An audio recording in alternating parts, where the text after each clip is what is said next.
अस्सलाम वालेकुम। मैं हूं आपका मेज़बान सैयद आफ्ताब रिजवी। रग्स न्यूज़ के प्रोग्राम रोशन सितारे में आपको खुशामदीद। आज हमारे साथ गुजरांवाला शहर से तल्लक रखने वाले जाने माने एडवोकेट हाई कोर्ट वलीद आज़म चीमा मौजूद हैं, जो डिस्ट्रिक्ट बार एसोसिएशन गुजरांवाला के नायब सदर भी हैं। अहम बात यह भी है कि वलीद आज़म चीमा को बार एसोसिएशन के सबसे कम उम्र नायब सदर होने का भी एजाज़ हासिल है। वलीद आज़म चीमा ने LLB की डिग्री वलीद आज़म चीमा ने LLB की डिग्री पंजाब यूनिवर्सिटी से हासिल की, जबकि LLM की डिग्री यूनिवर्सिटी ऑफ लाहौर से हासिल की। वलीद आज़म चीमा चूँकि गुजरांवाले के वकला में अपना अलग मुकाम रखते हैं और बार के सबसे कम उम्र नायब सदर होने का एजाज़ भी इनके पास है, तो यही वजह है कि आज वो हमारे साथ मौजूद हैं। आइए इनसे कुछ सवाल और जवाब करके इनकी शख्सियत को जानने और जांचने की कोशिश करते हैं। अस्सलाम वालेकुम वलीद चीमा, आपको रग्स न्यूज़ के प्रोग्राम रोशन सितारे में खुशामदीद। सबसे पहले तो ये बताइएगा कि आपने वकालत का ही शोबा क्यों अपनाया? बिस्मिल्लाहिर्रहमानिर्रहीम। पहले मैं आपका और आपकी टीम का शुक्रिया अदा करता हूं कि आपने मुझे यहाँ पर मदऊ किया और अपने ख़यालात को लोगों के सामने रखने का मौका दिया। बिस्मिल्लाहिर्रहमानिर्रहीम। सबसे पहले तो बात यह है कि वकालत का शोबा जो है वो एक बहुत बाइज़्ज़त प्रोफेशन है, जिसमें आप मज़लूम लोगों को उनके राइट्स लेके देते हैं। और रही बात मेरी कि मैंने ये शोबा क्यों इख्तियार किया, इसकी वजह ये थी कि मैंने स्टार्ट से ही एक ही अपना पैशन, एक ही अपना जो शौक़ रखा कि वकालत में मैंने जाना है और शोबा वकालत को मैंने ज्वाइन करना है, और इसी को मैंने देखते हुए, और ये भी आपके सामने बात है और आप इस बात को खूब जानते हैं कि पैशन अगर प्रोफेशन बन जाए तो आप बेहतर तरीके से मामलात को टैकल कर सकते हैं। और अगर इसके साथ ही मैं एक बात करूंगा कि अगर आपने ये देखना हो कि मुझे किस चीज़ का शौक़ है या किस शोबे में मैं जाना चाहता हूँ, मेरे अंदर कौन सी चीज़ या मैं किस में बेहतर परफॉर्म कर सकता हूँ, तो उसका ये तरीकाकार है कि जो काम आप करते हुए थकते नहीं, तो वो आपका जो है वो पैशन है। तो पैशन प्रोफेशन बन जाए तो आप बाकी मामलात से बेहतर आप कर सकते हैं। मिसाल के तौर पे एक बंदा है, वो डॉक्टर बनना चाहता है, लेकिन उसे वकील बना दिया जाए तो वो वकील तो बन जाएगा लेकिन अच्छा वकील नहीं बन सकता। इसी तरह अगर एक बंदा वकील बनना चाहता है, उसको डॉक्टर बना दिया जाए तो वो बेहतर डॉक्टर नहीं बन सकता। वो काम तो करता रहेगा लेकिन बेहतर तरीके से काम नहीं कर सकते। इसीलिए मैंने शुबा वकालत को ज्वाइन किया। बिल्कुल ठीक है। अक्सर वालिदैन जो हैं उनकी ये खामी देखी गई है कि बच्चों को वो जो है ना जोर डालते हैं, मजबूर करते हैं कि बेटा आपने डॉक्टर ही बनना है या इंजीनियर ही बनना है, कोई भी ख्वाहिश। लेकिन बच्चा अगर आर्टिस्ट है, वो नेशनल कॉलेज ऑफ आर्ट्स में जाकर फ़ाइन आर्ट्स की तरबियत लेना चाहता है, उसमें डिग्री हासिल करना चाहता है, लेकिन उसे मजबूर कर दिया जाता है कि तूने इंजीनियरिंग करनी है या डॉक्टर ही बनना है, तो उसका लामहल्ला जो नतीजा निकलता है वो यही निकलता है कि ना वो डॉक्टर बन सकता है, ना इंजीनियर बनता है, और पता लगता है वो किसी और शोबे में चला गया, यानी उसकी दिलचस्पी नहीं होती।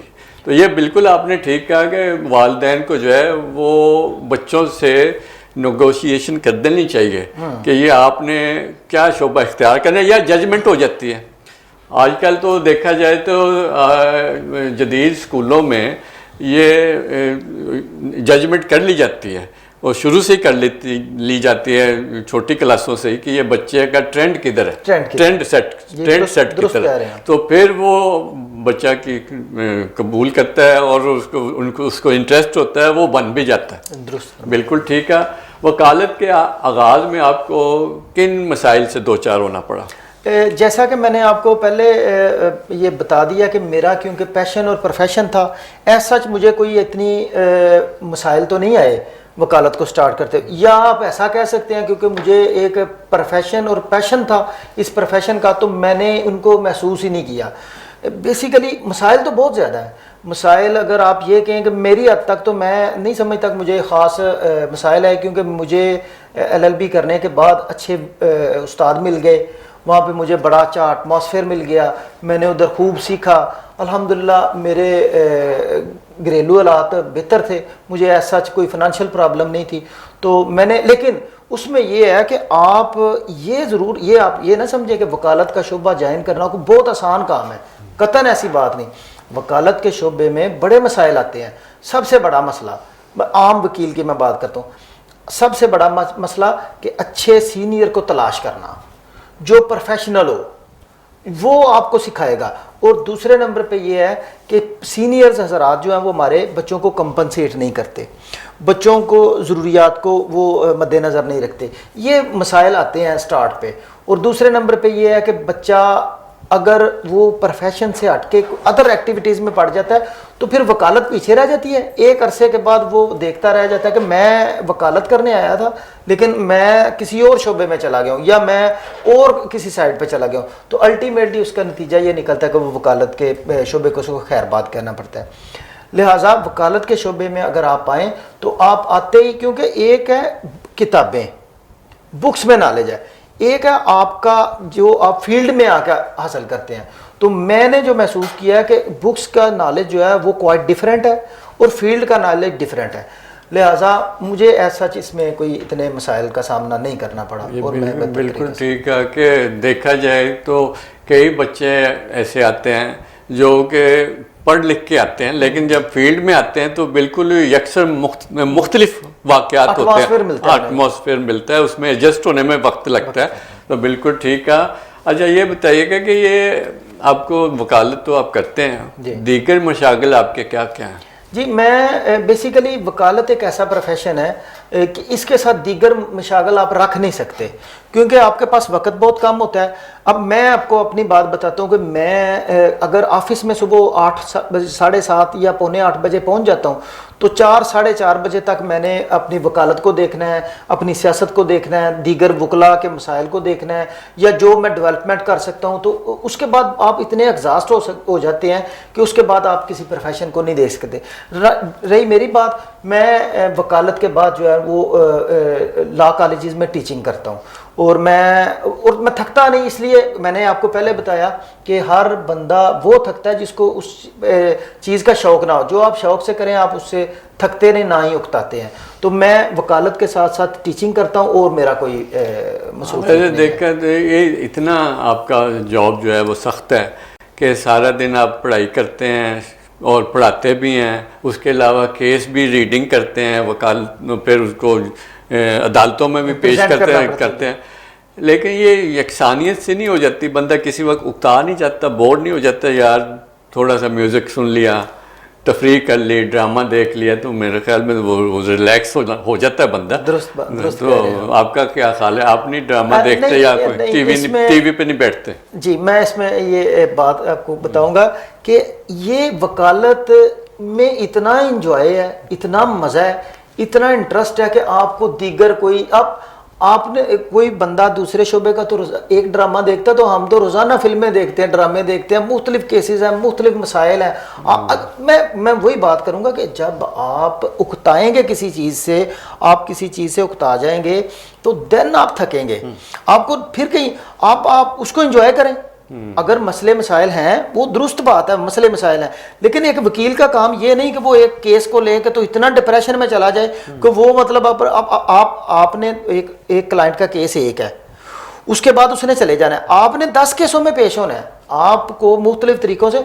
और जब तक आप रिलैक्स नहीं होंगे, अपने शोबे को एंजॉय नहीं करेंगे तो आप मेहनत नहीं कर सकते।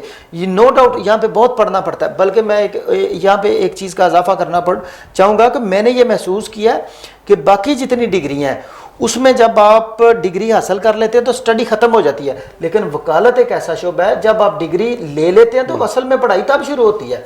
लेकिन आप जब, अब मैं पढ़ने पे आ जाए, अगर आप मुख्तलिफ अथॉरिटीज़ पढ़ते हैं उसमें भी स्टोरियाँ हैं, कहानियाँ हैं, किसी का कोई मसला था। अब अगर आप शौक़ से पढ़ेंगे तो आप आगे आगे आगे आगे चलते आपको मज़ीद इंटरेस्ट आएगा और मज़ा आएगा उसमें पढ़ने से। तो लिहाजा मैं कभी भी इससे बोर नहीं हुआ और ना ही मतलब टाइम ही नहीं मिलता कि कोई फ़िल्म वगैरह और या कोई और दीगर मशागल में मैं इन्वॉल्व करूँ। हाँ, ये ज़रूर है कि हम अपने ग्रुप फेलोज़ के साथ, वकला हज़रात के साथ कोई 1 माह या 2 माह के बाद कोई तफरीह प्रोग्राम बना लेते हैं, उसमें एक हम स्पेसिफाई कर लेते हैं जिससे हमारा वो दिन भी वकालत में भी सर्व हो जाए और उसके बाद 2 बजे 3 बजे हम कहीं इंजॉयमेंट भी कर लें। ये नाज़रीन हमारे साथ रहिएगा, वक्फे का वक्त हुआ जाता है, वक्फे के बाद दोबारा यहीं से बात शुरू करते हैं जहाँ से मुनक़ता हुई। रग्स, यह है पहचान गुजरांवाला की। मैं राना उमर स्टोर की ग्रॉसरी पे आई हुई हूँ। ये एक बहुत ही अच्छा स्टोर है, यहाँ से तमाम ज़रूरत की अशिया मिल जाती हैं और मैं चाहूँगी कि इसकी और भी ब्रांचेज इंक्रीज़ हों। गुजरांवाला के लिए बहुत ही बेहतरीन है। अच्छा है कि सारी चीज़ें जो है एक ही जो है डोर स्टेप में सारी चीज़ें मिल जाती हैं, रेट भी ठीक है, मुनासिब है मार्केट के हिसाब से, तो अच्छा है कि एक जगह, लेकिन एक मज़ीद ब्रांचेज होनी चाहिए। शॉपिंग का मज़ा तो रानी उमर के स्टोर से ही आता है, क्योंकि यहाँ पर जो चीज़ों का म्यार है वो पूरे शहर में उस तरह का म्यार हमें नहीं मिलता। यहाँ पे हर चीज़ मिल जाती है और हम आपको भी मशवरा देते हैं कि आप यहाँ पे शॉपिंग के लिए आएँ। 15 सालों से हमारा राना उमर जनरल स्टोर के साथ ताल्लुक़ है और इनकी क्वालिटी और हर चीज़ में हमें सेटिस्फाइड रहते हैं और प्राइस अच्छे हैं इनके। मैं राना उमर की कस्टमर हूँ, मैं हर मंथ यहाँ से ग्रोसरी करती हूँ। बहुत ही अच्छा स्टोर है ये, यानी कि हर चीज़ यहाँ से अवेलेबल हमें होती है। हम जब भी आते हैं राना उमर जनरल स्टोर पर ही आते हैं। मैं दूसरों को भी कहूँगी, सबको कहूँगी कि राना उमर जनरल स्टोर पर ही आएँ, इधर सब कुछ मिल जाता है। इजी भी रहता है, हमारे करीब है और बहुत अच्छी शॉपिंग है और सबसे बड़ी बात ये हर चीज़ यहाँ रीज़नेबल है। गुज़िश्ता 27 साल से शहरियों के एतमाद ने साबित किया कि हम उनकी तवक्कुआत और ज़रूरतों को बेहतर जानते हैं। यहाँ पर मिलने वाली तमाम अशिया मसलन सब्ज़ी, दालें, चावल, घी, मसाला जात, ड्राई फ्रूट्स, हलवा जात, bakery, crockery, cosmetics, under garments, खिलौने, स्टेशनरी, फ्रोज़न फूड्स, मशरूबात और दीगर अशिया क्वालिटी और मयार के एतबार से अपना मुनफरद मुकाम रखती हैं और वो भी इंतहाई मुनासिब कीमत के साथ। तो अभी अपने करीबी स्टोर पर विजिट कीजिए। Rana Umar group of services, मयार पर कोई समझौता नहीं। रग्स, यह है पहचान गुजरांवाला की। मैं राना उमर स्टोर की ग्रॉसरी पे आई हुई हूँ। ये एक बहुत ही अच्छा स्टोर है, यहाँ से तमाम ज़रूरत की अशिया मिल जाती हैं और मैं चाहूँगी कि इसकी और भी ब्रांचेज इंक्रीज़ हों। गुजरांवाला के लिए बहुत ही बेहतरीन है। अच्छा है कि सारी चीज़ें जो है एक ही जो है डोर स्टेप में सारी चीज़ें मिल जाती हैं, रेट भी ठीक है, मुनासिब है मार्केट के हिसाब से, तो अच्छा है कि एक जगह, लेकिन एक मज़ीद ब्रांचेज होनी चाहिए। शॉपिंग का मज़ा तो रानी उमर के स्टोर से ही आता है, क्योंकि यहाँ पर जो चीज़ों का म्यार है वो पूरे शहर में उस तरह का म्यार हमें नहीं मिलता। यहाँ पे हर चीज़ मिल जाती है और हम आपको भी मशवरा देते हैं कि आप यहाँ पे शॉपिंग के लिए आएँ। 15 सालों से हमारा राना उमर जनरल स्टोर के साथ ताल्लुक़ है और इनकी क्वालिटी और हर चीज़ में हमें सेटिस्फाइड रहते हैं और प्राइस अच्छे हैं इनके। मैं राना उमर की कस्टमर हूँ, मैं हर मंथ यहाँ से ग्रोसरी करती हूँ। बहुत ही अच्छा स्टोर है ये, यानी कि हर चीज़ यहाँ से अवेलेबल हमें होती है। हम जब भी आते हैं राना उमर जनरल स्टोर पर ही आते हैं। मैं दूसरों को भी कहूँगी, सबको कहूँगी कि राना उमर जनरल स्टोर पर ही आएँ, इधर सब कुछ मिल जाता है। इजी भी रहता है, हमारे करीब है और बहुत अच्छी शॉपिंग है और सबसे बड़ी बात ये हर चीज़ यहाँ रीज़नेबल है। गुज़िश्ता 27 साल से शहरियों के एतमाद ने साबित किया कि हम उनकी तवक्कुआत और ज़रूरतों को बेहतर जानते हैं। यहाँ पर मिलने वाली तमाम अशिया मसलन सब्ज़ी, दालें, चावल, घी, मसाला जात, ड्राई फ्रूट्स, हलवा जात, bakery, crockery, cosmetics, under garments, खिलौने, स्टेशनरी, फ्रोज़न फूड्स, मशरूबात और दीगर अशिया क्वालिटी और मयार के एतबार से अपना मुनफरद मुकाम रखती हैं और वो भी इंतहाई मुनासिब कीमत के साथ। तो अभी अपने करीबी स्टोर पर विजिट कीजिए। Rana Umar group of services, मयार पर कोई समझौता नहीं।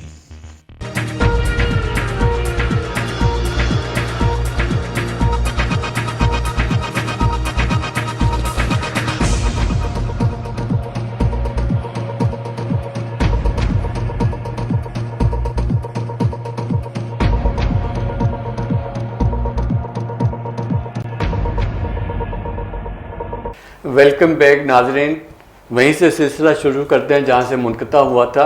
वलीद आज़म चीमा साहब, आपसे बात हो रही थी कि मशागल के बारे में, कि मशागल जो हैं वो थोड़े बहुत होने चाहिए। तो आम तौर पे हम देखते हैं, हम एनालिसिस करते हैं, कभी वकला के पास जाते हैं, दोस्तों के पास बैठते हैं, हम परेशान हो जाते हैं कि सारा दिन ये बेचारे लोगों के मसाइल हल करने में लग जाते हैं। इन्हें अपने मसले कैसे, वो पंजाबी कहते लोगों के स्यापे अपने गल पाने, तो मतलब ये बात है कि हम अपने ही मसरूफियात से फारग नहीं होते, तो दूसरों की जो काम है वो करने में आपका बड़ा वक्त दरकार होता है। बिल्कुल ठीक कहा जी आपने। कहते हैं कि वकालत जो है उस्तादी और शागिर्दी का नाम है, आपका क्या ख्याल है?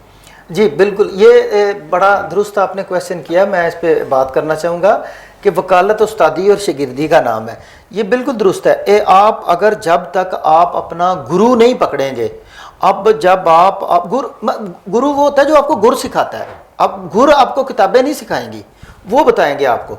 अच्छा, उसमें उस्ताद का सबसे अहम काम जो है वो ये है कि वो उसमें आपको एथिक्स बताए, आपने कोर्ट में कैसे पेश होना है, आपका यूनिफॉर्म कैसा होना चाहिए, आपकी जो गुफ्तगू है आप अपने सीनियर को ऑब्जर्व करें, आप अपने सीनियर को ऑब्जर्व करें। बल्कि आपके सीनियर के अलावा आप जब अदालतों में जाएंगे तो मुख्तलिफ लोग आपको मिलेंगे जो बहस कर रहे होंगे, सीनियर वकला होंगे, आप उनसे देखें वो कैसे बहस करते हैं।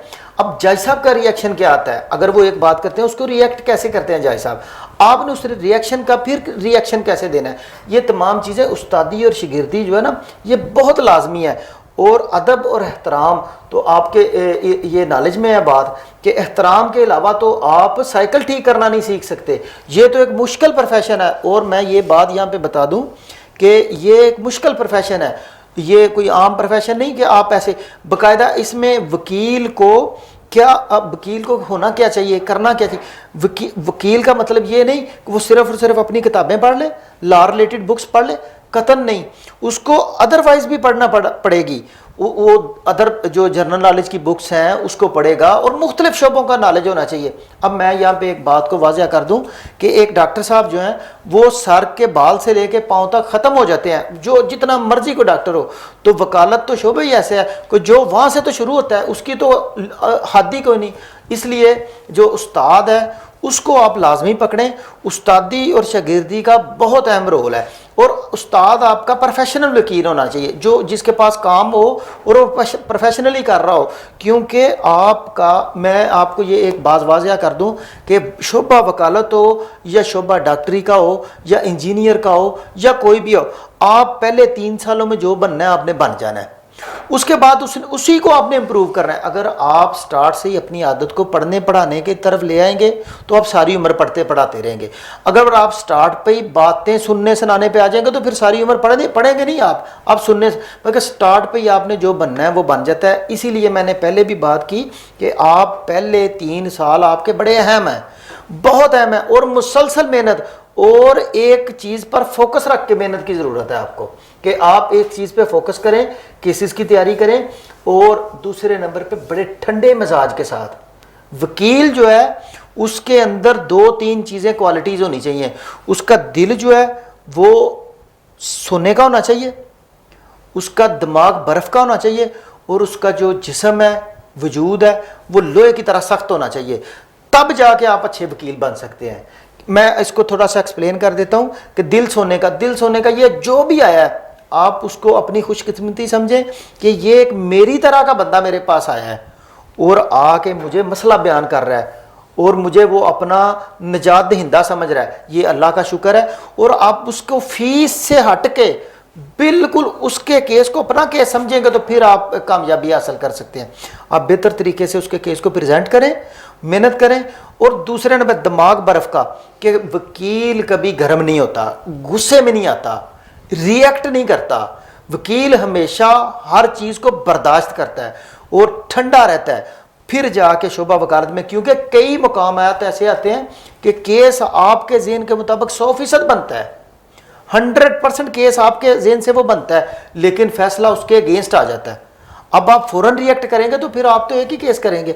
आप उसको ठंडे मिजाज के उसका हल निकालें। वकील उसका हल निकालता है, अपील, निगरानी, मुख्तलिफ हल है, उसको आगे लेके चलता है। ये बात ये बिल्कुल ठीक है कि देखा ये जाता है आमतौर पे कि जब शागिर्द उस्ताद के पास आता है तो वो फ़ौरन ही कोशिश करता है कि वो भी उस्ताद बन जाए। उस्ताद बनने का जो मरहला है कोई आसान मरहला नहीं है, वो तो कई सालों साल लग के तजर्बा हासिल करने के बाद उस्ताद बना जाता है, वो बिल्कुल आपने ठीक कहा कि उस्ताद का एहतराम लाजमी है। एहतराम किए बगैर जो है शागिर्दी भी पूरी नहीं हो सकती। नहीं, कतन नहीं हो सकती।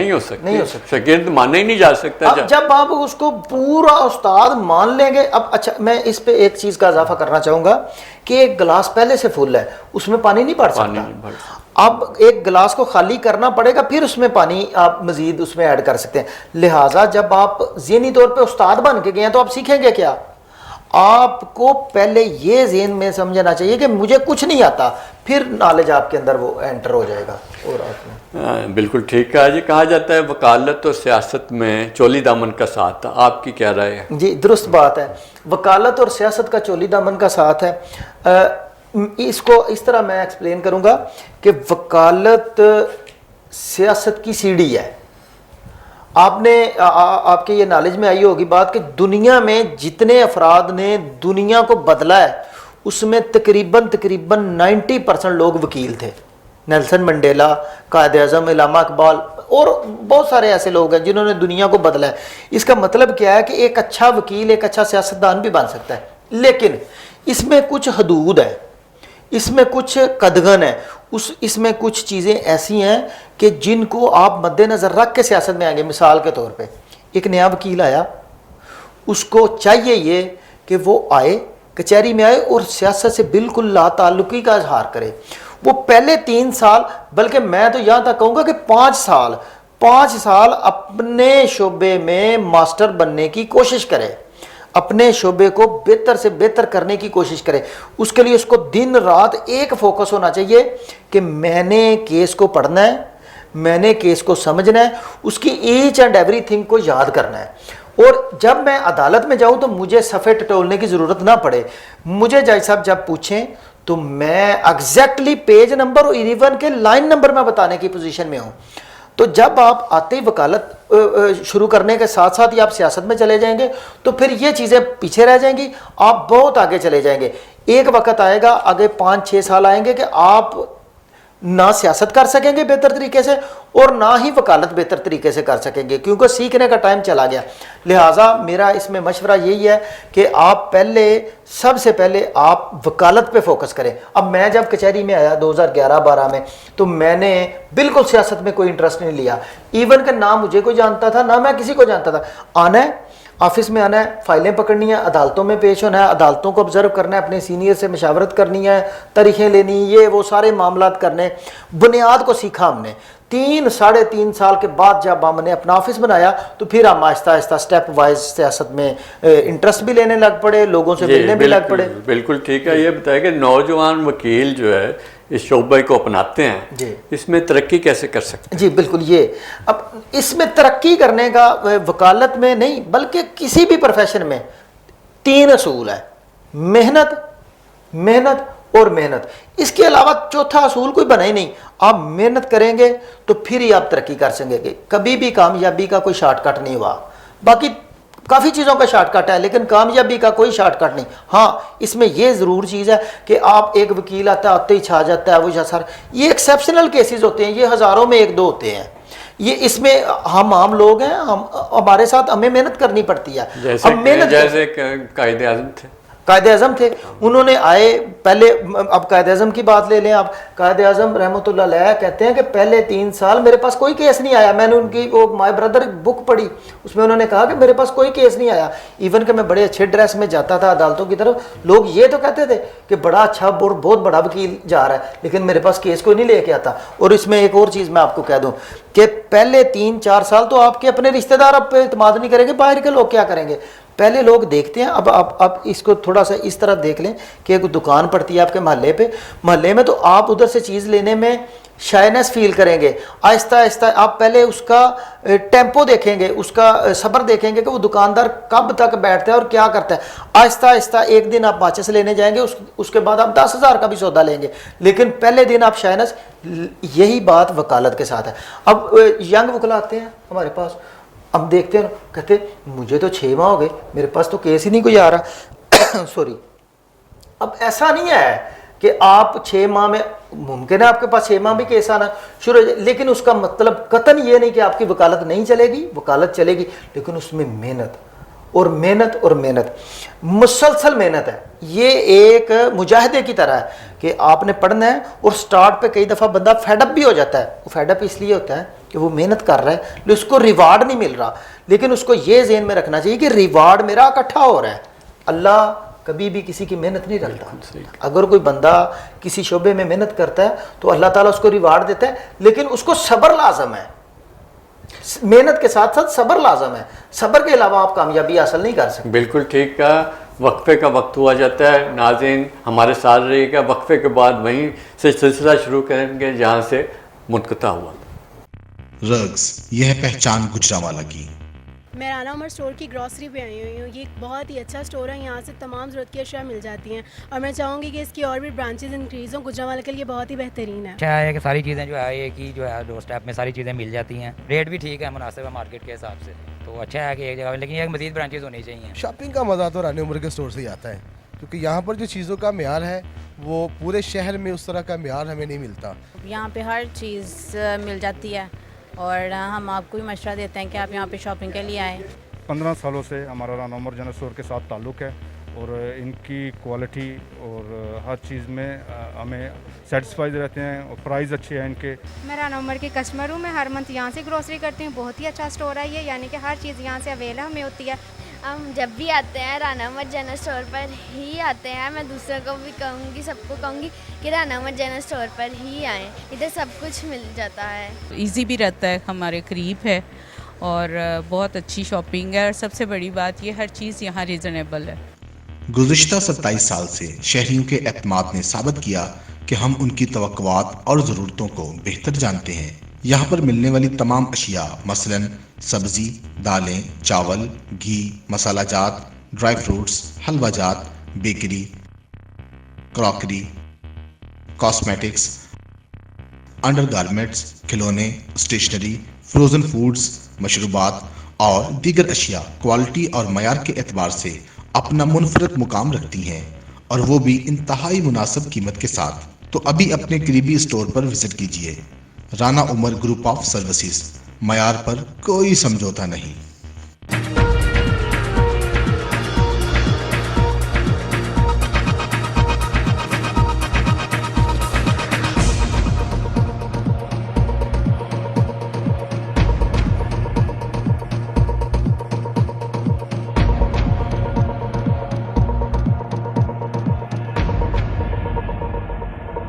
जी वेलकम बैक नाज़रीन। चीमा साहब ये बताइएगा कि वकालत के शोबा में एतमाद की क्या अहमियत है?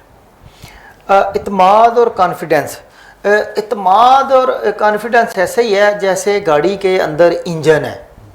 गाड़ी के अंदर अगर इंजन ना हो तो वो गाड़ी किसी काम की नहीं। इसी तरह अगर एक वकील के अंदर कॉन्फिडेंस नहीं है, इत्माद नहीं है, तो वो खाली है। इत्माद बहुत ज़रूरी है। सबसे पहले आप अपने ऊपर इत्माद करें। जो बंदा अपने ऊपर इत्माद नहीं करता रिजवी साहब, उसके ऊपर कोई कैसे ट्रस्ट करेगा? ये मुमकिन ही नहीं है। पहले आप अपने ऊपर इत्माद करें। अच्छा, आप अपने ऊपर इत्माद कब आता है? अब इससे ही एक सवाल निकलता है कि अपने ऊपर इत्माद कब आता है? अपने ऊपर इत्माद तब आता है जब आप मेहनत करते हैं, आप नॉलेज हासिल करते हैं, आप लोगों से चीज़ें सीखते हैं। अब अच्छा, अब एक और चीज़ मैं इसमें इजाफा कर दूं कि इत्माद तब आपके पास आएगा जब आपके पास नॉलेज होगा। आप अगर तालीम को बेहतर तरीके से देखते हैं, आपके अंदर इल्म है, आप अथॉरिटीज़ पढ़ते हैं, मैं गारंटी से कहता हूं कि आपके पास नॉलेज, आपके अगर जब आप आते हैं वकालत में, आपके पास एक केस आता है, आप जज साहब के पास जाते हैं, तो जब आपको केस के मुकम्मल हदूद दरबे का ही नहीं पता, उसके पहले पेज से लेके दरमियान वाले पेज से लेके एंड वाले पेज तक आपको अजबर नहीं होता, तो आपके पास कैसे कॉन्फिडेंस आएगा? आप तो इसी शशोपंज में रहेंगे कि यहाँ से ना मुझे सवाल पूछ लिया जाए, मुझसे यहाँ से ना सवाल पूछ लिया जाए। इत्माद लाने के लिए आपको अपनी फाइल पे मुकम्मल अबूर होना चाहिए। आप मुकम्मल तरीके से प्रिपेयर करें। आप ऐसा नहीं है कि आप जो ज़हन बना के गए हैं, अदालत का भी वही माइंड हो। अदालत का जो माइंड है वो डिफरेंट भी हो सकता है आपके। अब आप डिफरेंट को अपने, अदालत के माइंड को अपने माइंड के साथ मिलाने के लिए आपको उस फाइल के मुतल्लक मुकम्मल अबूर हासिल होना चाहिए, फिर आपके पास इत्माद आएगा। इत्माद का वकालत के साथ इतना ही ताल्लुक है जैसे इंजन का गाड़ी के साथ ताल्लुक है। बिल्कुल ठीक कहा जी। एतमाद तभी आता है जब आपको उस पर पूरा अबूर हासिल हो। अबूर हासिल। जब तक अब किसी आप सब्जेक्ट पे किसी भी शोबा है, सिर्फ वकालत नहीं है, वकालत नहीं। कोई भी शोबा है, किसी भी शोबे में जब तक आपको पूरा अबूर ना हो, उसका इल्म ना हो, इल्म पूरी तरह हासिल ना करे एतमाद की, तो दूर दूर तक उसके निशान कहीं नहीं मिल सकता। बिल्कुल ठीक कहा। वकालत में अंग्रेजी पर जो अबूर है वो कितना होना चाहिए? अच्छा, ये एक बड़ा मिसकॉन्सेप्ट है कि अंग्रेज़ी तो दुरुस्त है, अंग्रेज़ी पे होना चाहिए, और जब आप अथॉरिटीज़ पढ़ते हैं, रूटीन में आप आते हैं, जब आप वकालत की डिग्री हासिल करते हैं तो मुमकिन है आपकी ग्रिप कम हो। लेकिन अब जब आप अथॉरिटीज़ पढ़ते हैं, हर सुप्रीम कोर्ट की अथॉरिटीज़ हैं, उसमें हाई कोर्ट की अथॉरिटीज़ हैं, उसमें जजेस ने बड़े बड़े डिफ़िकल्ट लफ्ज़ जो हैं वो इस्तेमाल किए होते हैं, ऐसी ऐसी टर्म में होती हैं जो पहले हमने ना सुनी होती हैं, ना देखी होती हैं, ना हमारे इल्म में होते हैं। अब उसका तरीकाकार ये है कि आप उस टर्म को, ब्लैक्स लॉ डिक्शनरी है और डिक्शनरी है, आजकल तो मोबाइल पे 1 मिनट में हर चीज़ का बल्कि बड़ी बड़ी डिटेल निकल आती है। आप जब 6 माह 7 माह उन अथॉरिटीज़ को पढ़ेंगे, उनके ऊपर आप रिसर्च करेंगे, उनके मीनिंग्स लिखेंगे, याद करेंगे, तो आपका जो इंग्लिश पे भी अबूर हासिल हो जाएगा। लेकिन आपका क्वेश्चन डिफरेंट था। आपने यह कहा कि कितनी ज़रूरी है इंग्लिश आना। इंग्लिश आना मैं ज़रूर समझता हूँ कि इंग्लिश आना ज़रूरी है, लेकिन मुकम्मल इंग्लिश के ऊपर ही वकालत का इन्हसार है, ऐसा कतन नहीं। ये ज़रूर है कि हमारे लाज जो है वो इंग्लिश में है, लेकिन बहस आप उर्दू में भी कर सकते हैं, लेकिन सलीस उर्दू में, शाइस्ता उर्दू में, आप शुस्ता उर्दू में आप जब वो बात करेंगे, आपकी बात एक तो समराइज हो, आप 100 बातों का एक फ़िक्रा बनाएं, तो तब जाके आप इसमें आप सिविल कोर्ट से लेकर सुप्रीम कोर्ट तक ये कतन कदगन नहीं कि आप इंग्लिश में ही बहस करें, कतन नहीं। हाँ, आप इंग्लिश में केस प्रेजेंट कर सकते हैं, अगर आपको इंग्लिश पे अबूर हासिल है तो ज़रूर आप करें, लेकिन ये कोई ज़रूरी नहीं है कि इंग्लिश में ही आपने बहस करनी है। आप सुप्रीम कोर्ट तक जाएं, हाई कोर्ट तक जाएं, आप उर्दू में करें, लेकिन उर्दू भी शाइस्ता, उर्दू का भी नॉलेज है। उर्दू में भी ऐसे अल्फाज हैं जो कि 1000 लफ्ज़ों को अपने अंदर समोए हुए हैं। आपको उन अल्फाज पे अबूर हासिल होना चाहिए, क्योंकि अच्छा वकील वही है जो लंबी बात को बड़े शार्ट तरीके से कर दे। अदालत के पास बड़ा कम टाइम होता है, वो इतना लंबा टाइम नहीं अदालत के पास मौजूद होता कि वो एक बात को लंबा, जी मैं लाहौर गया फिर ऐसे हुआ। आपने पॉइंट पे आना है, आपने पॉइंट पे डिस्कस करना है। लिहाजा इंग्लिश का कांटेक्ट तो है, इसके साथ राब्ता तो है, लेकिन मुकम्मल इंग्लिश पे अबूर होना और अच्छा वकील होना 2 डिफरेंट चीज़ें हैं। अगर आप उर्दू में भी बहस करते हैं तो आप अच्छे वकील बन सकते हैं।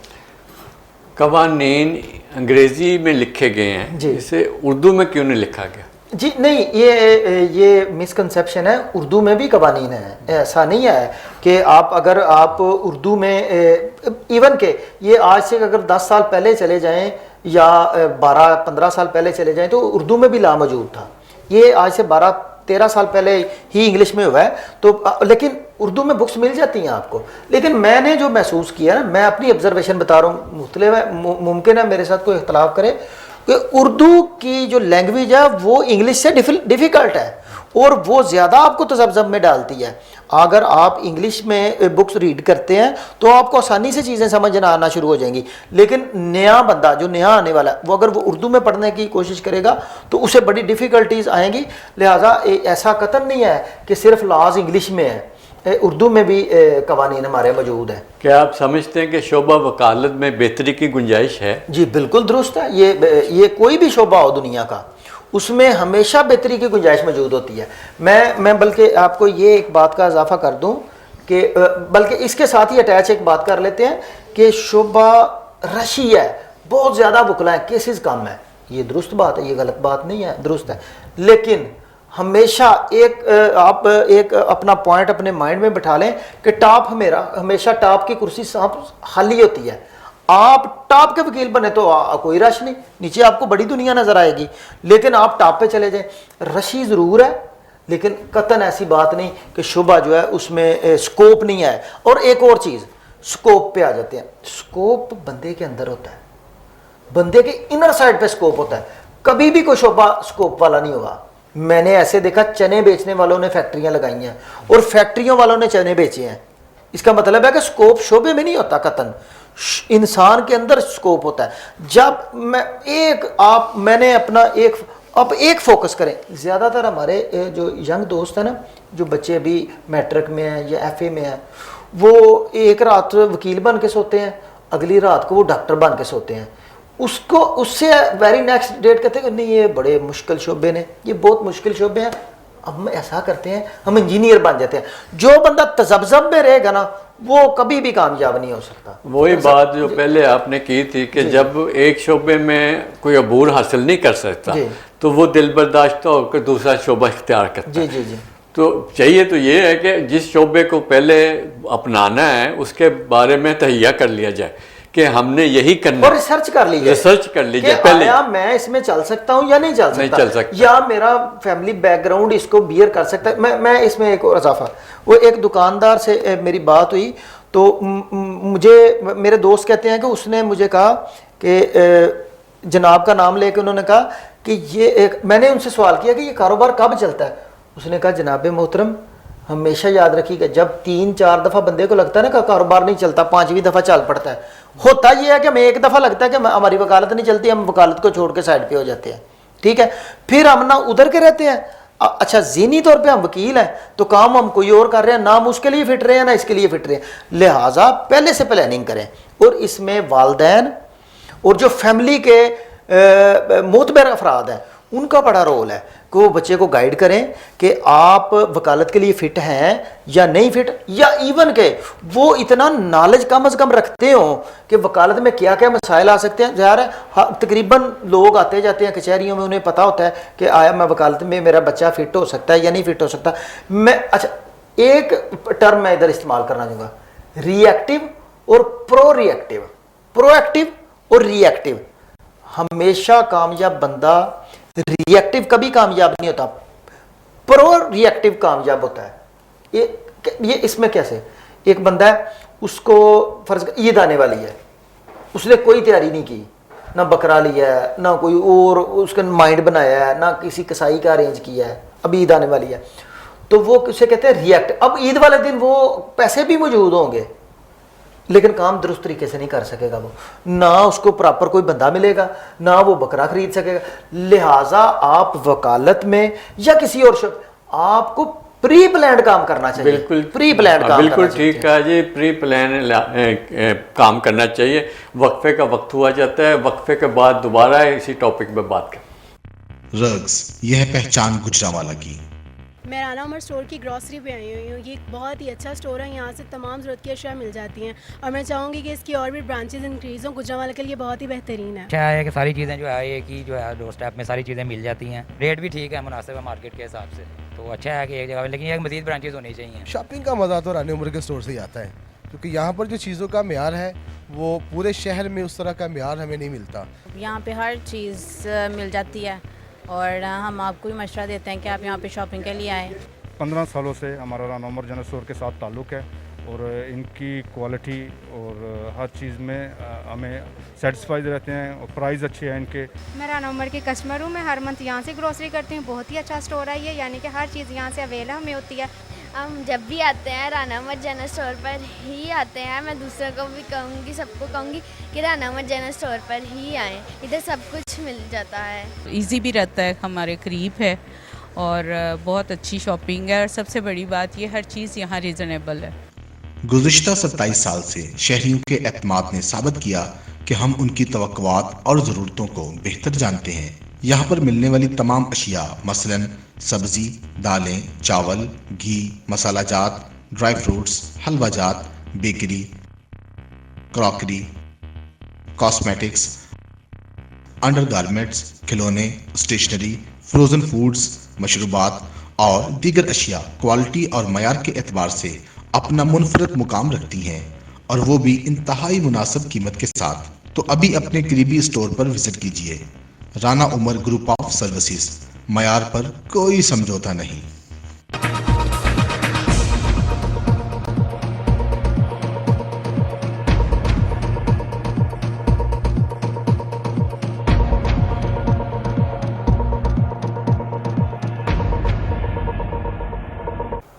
वेलकम बैक नाज़रीन। अच्छा, ईद का जिक्र हुआ हिम्मत साहब, ये बताइए कि ईद कुर्बान पे आपने कोई दुम्बा, बकरा या छतरा या कोई गाय वगैरह ख़रीदी है कि नहीं? जी बिल्कुल, क्योंकि सुन्नत इब्राहिमी है। तो इसमें तो जहाँ तक मुमकिन हो सके आपको हिस्सा लेना चाहिए, और बल्कि जो बंदा इस्तात रखता है उसके लिए तो ये कोई बात पूछने वाली नहीं कि आपने लिया कि नहीं लिया। अल्हम्दुलिल्लाह हमने तो जानवर ले भी लिए हैं और कुछ की ख़रीदारी इंशाल्लाह आइंदा 1-2 रोज़ में कर लेंगे। और अच्छा, एक और चीज़, ये यहाँ पे आपने बड़ी प्यारी बात की, ये मौके जो है ना, ये मौके अब आपने कहा कि आप वकालत में रह के आप इंजॉय क्यों नहीं करते। सर इंजॉयमेंट, ये मौके इंजॉयमेंट है। आप अपना भरपूर काम करें। जो 3-4 दिन है, मैंने वकालत को नज़दीक भी नहीं आने देना, अपना बाकायदा इंजॉय करें। मतलब आप उसकी कुर्बानी में हिस्सा लें, अपने रिश्तेदारों के पास जाएं, वो आएँ, आप टिक्के कबाब सारा मामला करें, तो इंजॉयमेंट साथ साथ है। मतलब अच्छा, एक और चीज़ कि हमेशा आप टाइम को मैनेज कर सकते हैं। जिस बंदे का टाइम मैनेज नहीं ना, वो कुछ नहीं कर सकता। कई लोग, मैं ऐसे आपको दिखाऊंगा, एक दिन में 3-3 जॉब्स कर रहे हैं और हमारे से टफ जॉब कर रहे हैं। वो सिर्फ उन्होंने टाइम मैनेज किया हुआ है। जब आप टाइम, इंसान को, वकील को, तो वकील के लिए तो ये इतनी ज़रूरी है कि जैसे जिस्म के लिए खून ज़रूरी है।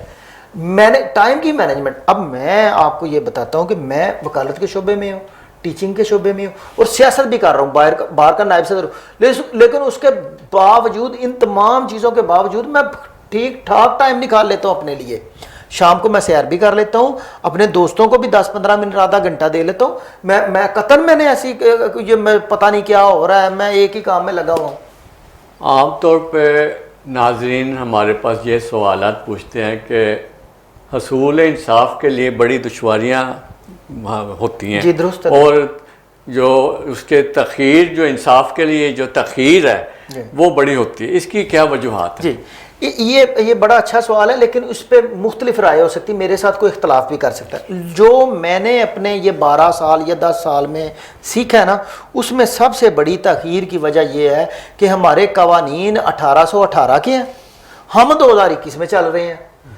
तब मसाइल और तरह के थे, तब मामलात और तरह के थे, तब लोगों की बात करके बात पे अड़ जाना आदत थी। अब यहाँ पे मसले मसाइल डिफरेंट तरीके से आ गया। एक तो कवानीन की जो है वो तब्दीली की ज़रूरत है हमें, कि कवानीन में बेहतरी आए, कवानीन में और कोई ऐसी रिफॉर्म्स लाए गवर्नमेंट या हमारी हायर जो अदालतें हैं कि जिसकी वजह से स्पीड अप हो जाए। अब ऐसा भी देखने में आया है, और ये बड़े अफसोस की बात है कि कई केसेस 10-10, 15-15, 20-20, 25-25 और 30-30 साल चलते हैं। बेटा दायर करता है जी।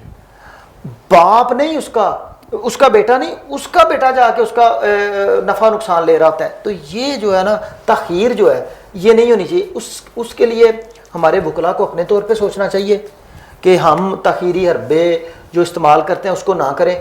और जुडिशरी को भी इस बारे में नोटिस लेना चाहिए कि तख़ीर, बल्कि यहाँ तक है कि तख़ीर से मिला हुआ इंसाफ ही नहीं है।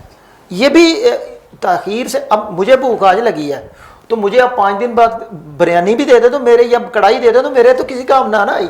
लिहाजा अगर आज मेरी जायदाद पे कब्जा हुआ है तो 35 साल बाद छूट भी जाए उसका कब्जा, तो मेरे वो किसी काम का नहीं। लिहाजा इसमें बहुत गुंजाइश है बेहतरी की। और अगर हमारी कहीं ज़रूरत है, मैं बतौर नायब सदर कहीं हेल्प कर सकता हूँ किसी की, तो मैं इसके लिए हाज़िर हूँ।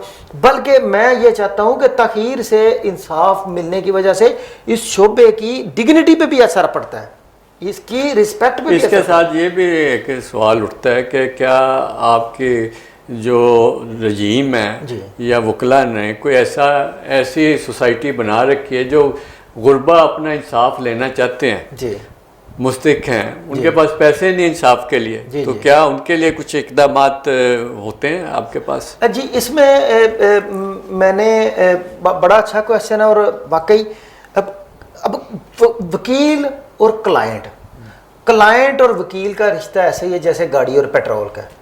अगर गाड़ी में पेट्रोल नहीं होगा तो वो गाड़ी नहीं चल सकी। लिहाजा क्लाइंट जो है वही एक ऐसा शख्स है जो आपको चला रहा है। बल्कि मैं तो यहाँ तक कहूँगा कि एक क्लाइंट जो है उसके लिए सारा मामला बना है। जजेस बैठे हुए हैं अदालतों में, इतनी महंगी जगह पे अदालतें हैं, वकला के इतने इतने बड़े चैम्बर हैं, ये सारे मामला, ये सारे फोकस तो क्लाइंट के लिए हैं। लेकिन आपका सवाल थोड़ा डिफरेंट था, मैं उस पर आता हूँ कि गवर्नमेंट ने ये किया हुआ है कि जो लोग इंसाफ नहीं ले सकते या वो उनको वकील करने की इस्तेदाद नहीं है, उसमें 2-3 चीज़ें हैं। मिसाल के तौर पे उसके लिए एक स्टेट कौंसल होता है, एक बंदा है उसके पूरा FIR दर्ज हो गई, वो जेल में चला गया, अब वो जज साहब को आके कहता है कि मैं वकील करने के काबिल नहीं, तो जज साहब फिर अदालत से आज खुद वकला की, हमने जो बार के रिजीम होती है, हमने मुख्तलिफ वकला की एक लिस्ट दी होती है जिनको वो फिर कोर्ट जो है ना मुकर्रर करती है उसका वकील, लेकिन उसको बुलाया जाता है पहले, उस क्लाइंट को या जो उस मुलज़म को उसके साथ बिठाया जाता है, मिलाया जाता है, वो अगर सेटिस्फाइड हो तो फिर उस वकील को मुकर्रर किया जाता है उसकी वकालत के लिए। लेकिन अगर वो डिससेटिस्फाइड हो तो फिर उसको दीगर वकील दिया जाता है। अब उसका खर्चा कौन करता है? अब इसमें सवाल ये है कि उस जो वकील साहब हैं उनको 35,000 या 25,000 या 15,000 जितना भी मिलना है वो कोर्ट अपने फंड में से देती है या गवर्नमेंट उसे देती है, क्लाइंट का उसके साथ कोई ताल्लुक नहीं। और मैंने भी स्टार्ट पे काफ़ी केसेस इस तरह डील किए। नंबर 2, अब मैं वाइस प्रेसिडेंट गुजरांवाला बार में एक बना रहा हूँ कमेटी 7 मेंबरान पे, जिसमें 2 लेडीज़ हमारे साथ अटैच हुई हैं और 5 वकला हैं जो फ्री ऑफ कास्ट और खुदा की रज़ा के लिए केसेस लड़ेंगे, और अगर उन पे कोई अखराजात आएंगे तो वो अपनी जेब से अखराजात करेंगे। हमने एक कमेटी बनाई है, अल्लाह ताला हमें इसमें कामयाब करे और हमें बेहतर से बेहतर लोग। बहुत अच्छा इक़दाम है आपका। ये जो आपने ये भी पहले जिक्र किया था कि आपने जेल में आपने जो है ना जो कम जुर्माने थे, बड़े कम जुर्माने अदा करवा के तो कैदियों को आपने रिहा करवाया। जी, मैं इस तरफ भी तवज्जो दिलाना चाहूँगा कि आप ज़कात निकालते हैं, फितराना निकालते हैं, सारे मामलात करते हैं हम, ये मुखय्यर हज़रात जो हैं, लेकिन कभी किसी ने जेल की तरफ नहीं गौर किया। पीछे मैंने एक विज़िट किया, उसमें मैंने मसाइल देखे काफ़ी। कुछ लोग ऐसे हैं जेल में जो कि वो सिर्फ जुर्मानों की वजह से अंदर बंद है। तो मैं ये समझता हूँ कि सबसे बेहतर जो आपकी जो आप मुखय्यर हज़रात पैसा निकालते हैं वो जो कैदी है, जो बेबस है। कई ऐसे अफराद वहाँ पे मौजूद हैं जो जेल के विज़िट के दौरान पीछे मेरे साथ उनकी बातचीत हुई, हमने वो सुप्रिटेंडेंट से बात की और मुख्तलिफ लोगों से बात की कि जिनके पीछे पिछले 10-10 साल से कोई आया ही नहीं, 5-5 साल 6-6 माह से कोई आया नहीं, और बड़े माइनर जुर्मानों की वजह से वो अंदर कैद है। तो अगर मुखय्यर हज़रात इसमें अगर बढ़ चढ़ कर इसको करें, और कई और दीगर मसाइल हैं, आप वहाँ पे जो अथॉरिटीज़ हैं जेल की उनके साथ कांटेक्ट करें, किसी रब्ता करें। हम कोशिश करते हैं तो आप उनको कर सकते हैं। हमने भी पीछे विज़िट किया और हमने जो बेहतरी कर सकते थे हमने की, और आइंदा भी हमारा ये बड़ा एक्शन इक़दाम है। पिछले चंद सालों से एक टर्म ईजाद हुई है जिसे वकला गर्दी का नाम दिया गया। जी बिल्कुल। तो आप इसकी वजाहत करें। जी, मैं इसमें वकला गर्दी कोई टर्म नहीं है, ना ही वकला कोई गर्दी करते हैं, ये एक बस आम बस मशहूर हो गई है बात। हाँ, ये ज़रूर है कि आप अग्रेशन आया है, वकील में अग्रेशन आया है। अग्रेशन की वजह आने की वजह मुझे जो समझ आई है, मुमकिन है लोग मुझसे इख्तलाफ करें या कोई दोस्त इख्तलाफ, अग्रेशन आने की वजह सिर्फ और सिर्फ ये है कि अग्रेशन आने की वजह यह है कि वकालत तो उसको आती नहीं। एक वकील साहब आए, उन्होंने वकालत शुरू की, वो सियासत में चले गए, वकालत पीछे रह गई। अब सोर्स ऑफ इनकम तो वकालत था, उसमें फिर एग्रेशन शुरू हो जाता है। और दूसरे नंबर पे एक मैं और बात करूंगा कि जो वकला हजरात अदर बिजनेस में इन्वॉल्व है, मतलब उन्होंने लाइसेंस लिया हुआ है लेकिन वो वकालत में नहीं कर रहे, वकालत नहीं कर रहे, वो भी एक प्रॉब्लम है जो इस तरह के मामलात में। फिर उनके अच्छा, एक प्रोफेशनल वकील हूँ ना, मेरे साथ आप सख्त बात करें तो मैं आपको बड़ी नरमी से जवाब दूंगा। उसकी मेन वजह ये नहीं कि मैं आपका कुछ बिगाड़ नहीं सकता, सर मेरे पास टाइम नहीं है कि मैं अदर एक्टिविटीज़ में इन्वॉल्व हूँ। जो भी प्रोफेशनल वकील होगा वो कतई नहीं, उसके पास वक्त ही नहीं है जनाब। हमारा तो स्केजुअल, एक बंदे का स्केजुअल मुमकिन है अगले घंटे का ना हो। मैं अपनी बात करता हूँ, मेरा तो अगले 3 माह का स्केजुअल डिसाइडेड है। मैंने किस टाइम कहाँ जाना है, किस अदालत में पेश होना है, इस दिन मैं फारग हूँ कि नहीं। अगर आप मेरे से बात करें, आप कहें कि जी आप अगले हफ्ते किस दिन फारग हैं, तो मुझे अपनी डायरी देखनी पड़ेगी। तो मेरे पास तो लड़ने का या मेरे पास तो मामला, ये वकला गर्दी वाली कोई बात नहीं। वकील, हाँ, वकील कौन होता है? वकील ही तो वो बंदा है जो आपको इंसाफ लेने में मददगार है। वो ये नाज़रीन हमारे साथ रहिएगा, वक्फे का वक्त हुआ जाता है, वक्फे के बाद दोबारा हाजिर। रग्स, यह पहचान गुजरांवाला की। मैं राना उमर स्टोर की ग्रॉसरी पे आई हुई हूँ। ये एक बहुत ही अच्छा स्टोर है, यहाँ से तमाम ज़रूरत की अशिया मिल जाती हैं और मैं चाहूँगी कि इसकी और भी ब्रांचेज इंक्रीज़ हों। गुजरांवाला के लिए बहुत ही बेहतरीन है। अच्छा है कि सारी चीज़ें जो है एक ही जो है डोर स्टेप में सारी चीज़ें मिल जाती हैं, रेट भी ठीक है, मुनासिब है मार्केट के हिसाब से। तो अच्छा है कि एक जगह, लेकिन एक मज़ीद ब्रांचेज होनी चाहिए। शॉपिंग का मज़ा तो रानी उमर के स्टोर से ही आता है, क्योंकि यहाँ पर जो चीज़ों का म्यार है वो पूरे शहर में उस तरह का म्यार हमें नहीं मिलता। यहाँ पे हर चीज़ मिल जाती है और हम आपको भी मशवरा देते हैं कि आप यहाँ पे शॉपिंग के लिए आएँ। 15 सालों से हमारा राना उमर जनरल स्टोर के साथ ताल्लुक़ है और इनकी क्वालिटी और हर चीज़ में हमें सेटिस्फाइड रहते हैं और प्राइस अच्छे हैं इनके। मैं राना उमर की कस्टमर हूँ, मैं हर मंथ यहाँ से ग्रोसरी करती हूँ। बहुत अच्छा स्टोर है ये, हर चीज़ यहाँ से हमें होती है। हम जब आते हैं राना जनरल स्टोर पर ही आते हैं। दूसरों को भी कहूँगी, सबको कहूँगी कि राना जनरल स्टोर पर ही आएँ, इधर सब कुछ मिल जाता है। ईजी भी रहता है, हमारे करीब है और बहुत अच्छी शॉपिंग है। सबसे बड़ी बात ये चीज़ यहाँ रीजनेबल है। गुज़िश्ता 27 साल से शहरियों के एतमाद साबित किया कि हम उनकी तवक्कुआत और ज़रूरतों को बेहतर जानते हैं। यहाँ पर मिलने वाली तमाम अशिया मसलन सब्जी, दालें, चावल, घी, मसाला जात, ड्राई फ्रूट्स, हलवा जात, बेकरी, क्रॉकरी, कॉस्मेटिक्स, गारमेंट्स, खिलौने, स्टेशनरी, फ्रोज़न फूड्स, मशरूबात और दीगर अशिया क्वालिटी और मार्केट के एतबार से अपना मुनफरद मुकाम रखती हैं और वो भी इंतहाई मुनासिब कीमत के साथ। तो अभी अपने बीबी स्टोर पर विजिट कीजिए। Rana Umar group of services, मयार पर कोई समझो नहीं।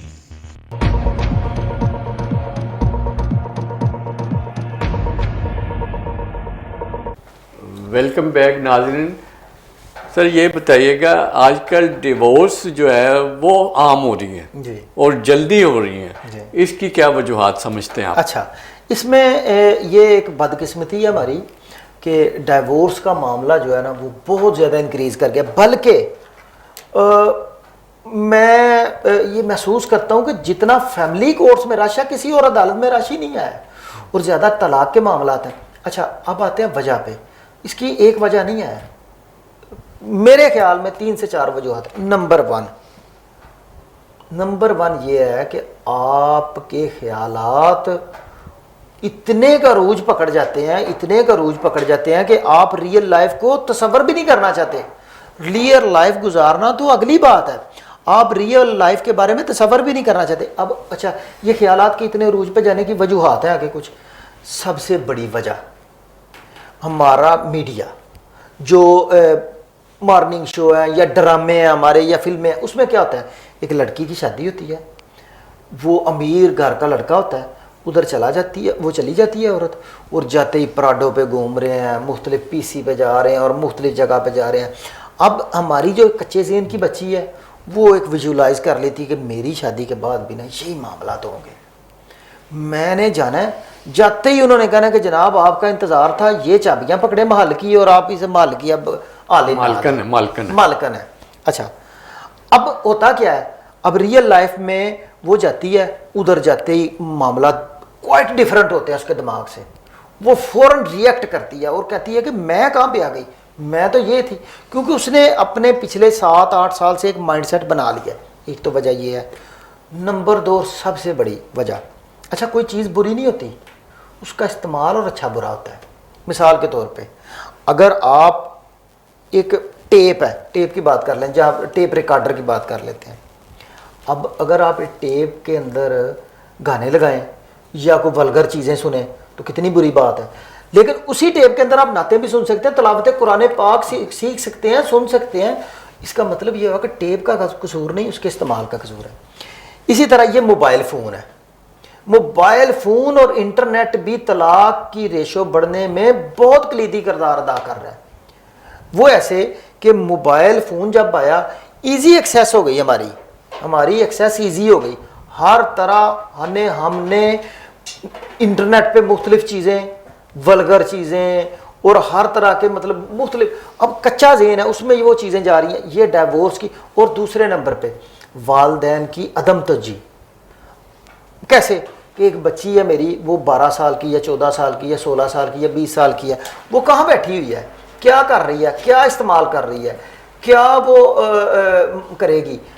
ये वालदैन को हमेशा उस पर नज़र रखनी चाहिए कि मेरा बच्चा इस्तेमाल कर रहा है। इवन कि मैं तो यहाँ पर सजेस्ट करूँगा, जो माशरे में तबाही हो रही है, कि अपने बच्चों को मोबाइल फ़ोन दें ही एक लिमिट के बाद, एक एज के बाद दें आप, क्योंकि उसकी जब तक इजी एक्सेस नहीं होगी चीज़ों पे तो वो इन चीज़ों में इन्वॉल्व नहीं होगा। ये मेरी और आपकी ड्यूटी है कि हम बच्चे पर नज़र रखें। बच्चे का तो जहन कच्चा है वो सारे मामला पे। दूसरी वजह ये, नंबर थ्री वालदैन लड़के के और लड़की के, मैं दोनों की बात कर रहा हूँ, मैं कतन ये नहीं कर रहा कि लड़के के वालदैन, और दोनों की बात कर रहा हूँ, उनका गैर ज़रूरी मियाँ बीवी के मामलात में इंटरफेरेंस, ये भी तलाक की बहुत बड़ी रेशो है। अच्छा, कई हमारे पास केस आए, मेरे पास केस आए, मैंने उनमें रीज़न पूछी कि डिवोर्स आप क्यों लेना चाहते, आपके क्या आपका खामद आपको मारता है, क्या आपका खामद आपको खर्चा नहीं देता, क्या आपका खामद आपको कहीं एंटरटेन करने के लिए नहीं लेके जाता, कहते कोई मसला नहीं है। लेकिन मेरी सास जो है वो ये मामलात करती है, मेरी नंद जो ये मामलात करती है, मेरे ससुर मियाँ बीवी को मसला कोई नहीं, तो सास को और ससुर को मुख्तलिफ, ये भी एक बहुत बड़ी वजह है कि गैर ज़रूरी आप, क्योंकि नबी पाक सल्लल्लाहु अलैहि वसल्लम जो है वो उन्होंने उनकी तालीमात को देखें, अगर अहादीस का मुताला करें तो मियाँ बीवी के आप रिश्ते को बड़ी अहमियत मिली है। उसकी वजह यह है कि इस रिश्ते से आगे कौम बननी है, दुनिया बननी है, ये मियाँ बीवी का रिश्ता। और आपके सामने ये चीज़ है कि दुनिया का पहला रिश्ता भी मियाँ बीवी का है। आप देखें आपको एग्जांपल देते हैं, और ज़्यादातर एग्जांपल ये आती है कि एक औरत जो है अपनी बहू को चुन के लाती है जी बिल्कुल किसी के घर अपने बेटे के लिए, और इतने चाव करती है रिश्ता मांगते वक्त, इतने वो इखलाक दिखाते हैं कि वही औरत जो उसकी सास है वो इतना प्यार और मोहब्बत जगाती है। उसके बाद जब वो अपने घर लेके आती है ब्याह के, एक माह बाद उसके तासरात ही बदल जाते हैं। जी वो बहू जो उसके लिए इतनी अहमियत का हामिल थी, वही जो अच्छाइयाँ उसकी इतनी ज़्यादा थी, वो एक माह बाद उसमें बुराइयाँ नज़र आ जाती। और देखें ना, इसमें मर्दों का मेरा कहता है सास और सास का तो है, जो ससुर है, ससुर का किरदार इतना ज़्यादा नहीं होता। आपका क्या ख्याल है? ससुर का घर में एक हद तक तो तल्लक होता है, लेकिन ज़्यादातर ख़वातीन का तल्लक ज़्यादा रहता है, क्योंकि मर्द हजरात तो बाहर चले जाते हैं, पीछे ख़वातीन नहीं रहना होता। तो ये देखें ना ये कि औरत की दुश्मन बन जाती है। औरत आप लेकिन इसमें ये एक चीज़ है कि कई मर्द भी औरतों की तरह के होते हैं, ये भी देखने में आया है कि वो गैर जरूरी। अब मैं एक चीज़ है, मियाँ बीवी की लड़ाई की वजह, मियाँ बीवी की लड़ाई क्यों नहीं होती, या एक घर बड़ा पुरसकून क्यों? उसकी वजह यह है कि एक घर में लड़ाई हो रही है, एक घर में लड़ाई नहीं हो रही। अगर आप ऑब्जर्व करेंगे तो आपको पता चल जाएगा कि मामला क्या, कि एक लिमिट है, मियाँ की एक अपनी लिमिट है मामलात को देखने की, औरत की एक अपनी लिमिट है देखने की। जब वो दोनों लिमिट क्रॉस करेंगे ना, दूसरे की हद में जाएंगे, तब लड़ाई होगी। जब आप अपनी अपनी जगह पे खड़े होके बॉलर बॉलिंग ही कराए, बैटिंग ना करे आके। लेकिन यहाँ पे क्या होता है कि बॉलर कहता है मैंने बैटिंग भी करानी है। ये आपने बात जो की कि सास, मैं ये दुरुस्त कहता हूँ ज़्यादा घरों में, लेकिन कुछ घरों में, क्योंकि मैं शुबा वकालत से ताल्लुक़ रखता हूँ और मेरे पास कई केसेस चल रहे हैं, कई केसेस में ऐसे हैं कि सास को मसला को नहीं, ससुर गैर ज़रूरी बातों में टांग उड़ा रहा है।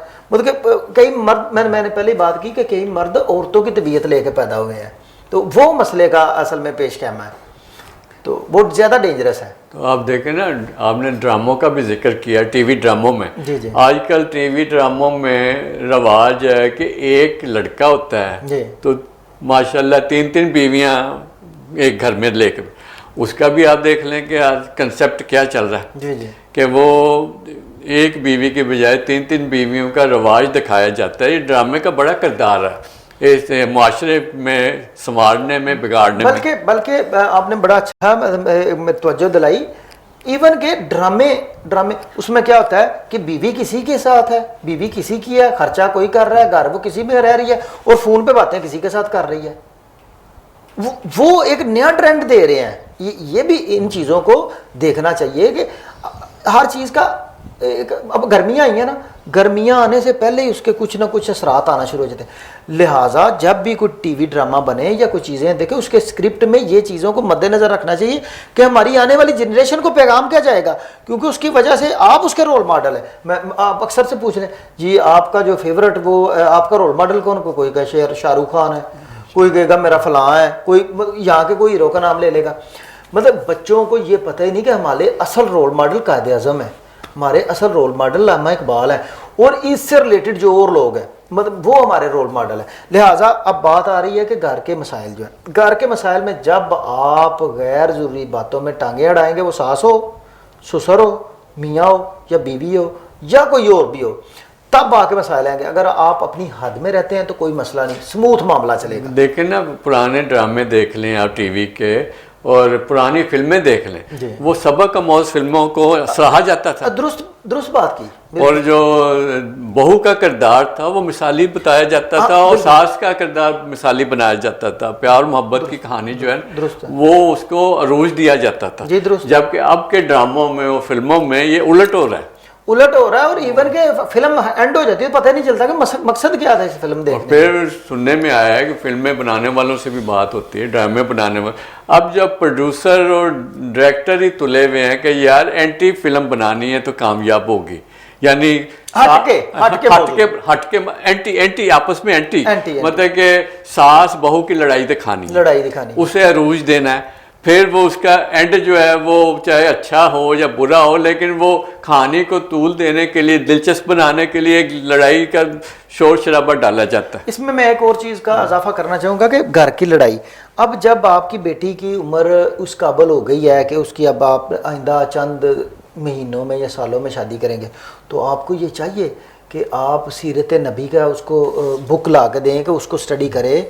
हमारे जो और हज़रत अबू बकर सदीक हैं, हज़रत उस्मान गनी हैं, उनका जो उनकी ज़िंदगी के मामलात हैं उनको वो देखे, वो क्या उन्होंने उनकी वाइफ के साथ उनका सलूक क्या था, उन्होंने ये अगर आप ये चीज़ें बताएंगे, आप तालीम और तरबियत करेंगे, हर चीज़ बच्चे का दिमाग बिल्कुल ये खाली पेपर की तरह है, आपने उसके ऊपर लिखना है, आप क्या लिखते हैं उसके ऊपर, आप क्या लिखना चाहते हैं उसके ऊपर। अगर आप उसकी तरबियत नहीं करेंगे तो ये मसले आएंगे। तलाक के इवन देन के मैंने ऐसे दिन भी देखे हैं कि एक दिन में 300 गुजरांवाला में तलाक का केस दायर हुआ है। अब आप ये अजीबो गरीब सूरत हाल है, यहाँ पे डाइवोर्स की अजीबो गरीब सूरत हाल है कि कोई रीज़न क्या है, मुझे उसकी शक्ल नहीं पसंद। अच्छा पहले जब 2 बच्चे पैदा हुए तब तुम्हें पसंद थी, मतलब इस तरह के भी मसाइल हैं। तो क्या आपने कोई सुलह सफाई करवाने की कोशिश करते हैं? जी अदालतों में ये मैं आपको ये एक बात कर दूं, मेरा बल्कि LLM में भी एक सब्जेक्ट था मीडिएशन कोर्स। अब हाई कोर्ट ने एक बहुत अच्छा स्टेप लिया है कि मीडिएशन कोर्स बनाई है। उसमें आपको जो ही कोई मियाँ बीवी आपस में तलाक का मामला आता है तो बाकायदा मीडिएशन के लिए टाइम दिया जाता है कि आप आएँ, आप आपस में गुफ्तगू करें जो मसले मसाइल हैं। और कई दफ़ा हमने ये देखा है कि मसला है ही कोई नहीं था, बस ऐसे अना का मसला बनाया और डाइवोर्स तक आ गए हैं। अच्छा अब जो टेंशन है ना, टेंशन अब दिल और दिमाग की लड़ाई में ना, दिल कुछ और कर रहा है, दिमाग कुछ और कह रहा है, अब टेंस हो गए हैं, उसमें मैदा इफेक्ट हो जाता है, आपका पेट खराब हो जाएगा मसला। इसी तरह मियाँ बीवी की लड़ाई में जो ना मियाँ को कोई फर्क पड़ता है ना बीवी को, बच्चे इफेक्ट होते हैं बच्चों का, क्योंकि जितनी माँ की ज़रूरत है ना उन्हें, उससे ज़्यादा बाप की ज़रूरत है। उन्हें दोनों चाहिए और सेम क्वांटिटी में चाहिए। अब जब डिवोर्स हो जाती है तो बच्चों का कुछ रहता ही नहीं है, तबाही हो जाती है, वही बच्चे जाके डाकू चोर नशई बनते हैं। बहुत शुक्रिया वलीद आज़म चीमा साहब आपका तशरीफ़ लाने का रग्स न्यूज़ के प्रोग्राम रोशन सितारे में। आपने बड़ी आगाही दी आवाम को और ऐसे ऐसे सवालों के जवाब आपने दे दिए हैं आवाम को जो वो डायरेक्ट आप लोगों से रब्ता करके नहीं पूछ सकते, वकला से नहीं पूछते, लेकिन आपने ऐसे जवाब दे दिए जिसकी तशनगी जो है आवाम की उससे यकीनन दूर होगी। तो नाज़रीन इसके साथ ही मुझे इजाज़त दीजिएगा, अगले प्रोग्राम में फिर किसी नए मेहमान के साथ आपके साथ दोबारा हाज़िर होऊंगा। इजाज़त दीजिएगा, खुदा हाफिज़। रग्स, यह पहचान गुजरांवाला की। मैं राना उमर स्टोर की ग्रॉसरी पे आई हुई हूँ। ये एक बहुत ही अच्छा स्टोर है, यहाँ से तमाम ज़रूरत की अशिया मिल जाती हैं और मैं चाहूँगी कि इसकी और भी ब्रांचेज इंक्रीज़ हों। गुजरांवाला के लिए बहुत ही बेहतरीन है। अच्छा है कि सारी चीज़ें जो है एक ही जो है डोर स्टेप में सारी चीज़ें मिल जाती हैं। रेट भी ठीक है, मुनासिब है मार्केट के हिसाब से। तो अच्छा है कि एक जगह, लेकिन एक मज़ीद ब्रांचेज होनी चाहिए। शॉपिंग का मज़ा तो रानी उमर के स्टोर से ही आता है, क्योंकि यहाँ पर जो चीज़ों का म्यार है वो पूरे शहर में उस तरह का म्यार हमें नहीं मिलता। यहाँ पे हर चीज़ मिल जाती है और हम आपको भी मशवरा देते हैं कि आप यहाँ पे शॉपिंग के लिए आएँ। 15 सालों से हमारा राना उमर जनरल स्टोर के साथ ताल्लुक़ है और इनकी क्वालिटी और हर चीज़ में हमें सेटिस्फाइड रहते हैं और प्राइस अच्छे हैं इनके। मैं राना उमर की कस्टमर हूँ, मैं हर मंथ यहाँ से ग्रोसरी करती हूँ। बहुत ही अच्छा स्टोर है ये, यानी कि हर चीज़ यहाँ से अवेलेबल हमें होती है। हम जब भी आते हैं राना उमर जनरल स्टोर पर ही आते हैं। मैं दूसरों को भी कहूँगी, सबको कहूँगी कि राना उमर जनरल स्टोर पर ही आएँ, इधर सब कुछ मिल जाता है। इजी भी रहता है, हमारे करीब है और बहुत अच्छी शॉपिंग है और सबसे बड़ी बात ये हर चीज़ यहाँ रीज़नेबल है। गुज़िश्ता 27 साल से शहरियों के एतमाद ने साबित किया कि हम उनकी तवक्कुआत और ज़रूरतों को बेहतर जानते हैं। यहाँ पर मिलने वाली तमाम अशिया मसलन सब्ज़ी, दालें, चावल, घी, मसाला जात, ड्राई फ्रूट्स, हलवा जात, बेकरी, क्रॉकरी, कॉस्मेटिक्स, अंडरगारमेंट्स, खिलौने, स्टेशनरी, फ्रोज़न फूड्स, मशरूबात और दीगर अशिया क्वालिटी और मयार के एतबार से अपना मुनफरद मुकाम रखती हैं और वो भी इंतहाई मुनासिब कीमत के साथ। तो अभी अपने करीबी स्टोर पर विजिट कीजिए। Rana Umar group of services, मयार पर कोई समझौता नहीं। रग्स, यह पहचान गुजरांवाला की। मैं राना उमर स्टोर की ग्रॉसरी पे आई हुई हूँ। ये एक बहुत ही अच्छा स्टोर है, यहाँ से तमाम ज़रूरत की अशिया मिल जाती हैं और मैं चाहूँगी कि इसकी और भी ब्रांचेज इंक्रीज़ हों। गुजरांवाला के लिए बहुत ही बेहतरीन है। अच्छा है कि सारी चीज़ें जो है एक ही जो है डोर स्टेप में सारी चीज़ें मिल जाती हैं। रेट भी ठीक है, मुनासिब है मार्केट के हिसाब से। तो अच्छा है कि एक जगह, लेकिन एक मज़ीद ब्रांचेज होनी चाहिए। शॉपिंग का मज़ा तो रानी उमर के स्टोर से ही आता है, क्योंकि यहाँ पर जो चीज़ों का म्यार है वो पूरे शहर में उस तरह का म्यार हमें नहीं मिलता। यहाँ पे हर चीज़ मिल जाती है और हम आपको भी मशवरा देते हैं कि आप यहाँ पे शॉपिंग के लिए आएँ। 15 सालों से हमारा राना उमर जनरल स्टोर के साथ ताल्लुक़ है और इनकी क्वालिटी और हर चीज़ में हमें सेटिस्फाइड रहते हैं और प्राइस अच्छे